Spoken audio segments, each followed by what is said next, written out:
you can't really pick out very many groups that you would identify with the Velvet Underground. People say that about television, and it's definitely true that television was influenced by the Velvets. But and the Modern Lovers sure were extremely influenced by the Velvets. Um, but not and you know there's the classic line. Maybe you know who first said it. I wonder who did. I don't know. Who said that? Uh, only 30 people ever saw the Velvets, but every one of those who did started a band. um, and that sounds reasonable. For the same reason is true of the Sex Pistols, is that they made it look easy. I mean, it looked easy. It looked like you didn't have to know what you were doing and while at the same time it was so exciting um, to see and be in the same room with it. Um, but uh, but it was really distinctive, both for the Velvets and the Sex Pistols. Nobody really could reproduce it, though you can sure pick out a lot of bands that. Another band that sounds a whole lot like the Velvet Underground is that band Galaxy 500. But in New York, I would say probably television.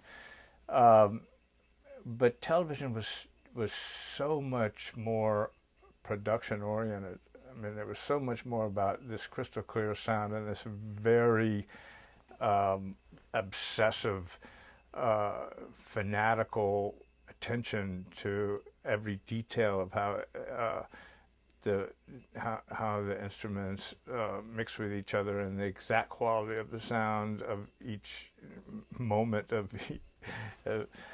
playing of each separate contribution to the track, whereas the Velvets were all about first take. Um, um, so I think I, it was more the spirit of the Velvet Underground probably that had the strong influence. I mean, the Ramones sure didn't seem very influenced by them, except that except maybe their subject matter, and also just that simplicity. I mean, that was the main thing. I think for the bands that came up at CBGB's was this return to the basics. Nothing, no frills. Just talking about real life in a kind of music that didn't that was pared down to what was essential.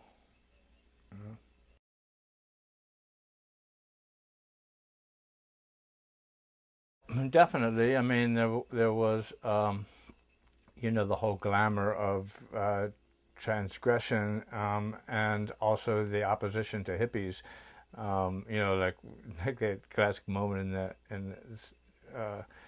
where Louis goes, and all you protest kids, where you're just kind of contemptuous of the whole of that whole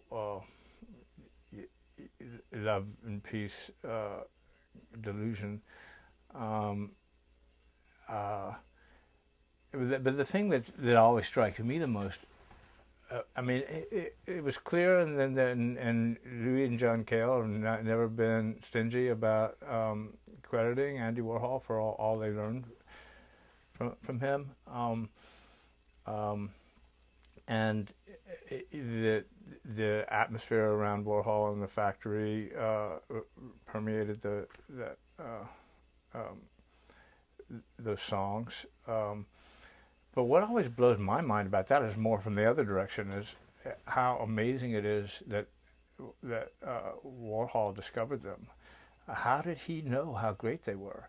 How did it happen? I mean, Warhol just seemed like perfect. Like some he how did how how does he know so much about what would make for good music, that he could pick out the very best band that of all time, practically, from some little nowhere club in the West Village, um, and make himself associated with them. It's astonishing. Um, um, so yeah, some. There must have been a lot of cross-fertilization going on there between Warhol and his sensibility and what the Velvet are interested in. Um, but it was really defiant too in this anti-commerciality. I mean, obviously Lou Reed had this amazing instinct for a really irresistible melody arrangement pop song, but it was undermined all the time by how crudely he presented it without any, it sounded so sloppy on the surface. And then furthermore, in those early days, they would go on these long noise 45-minute jams that would just empty halls.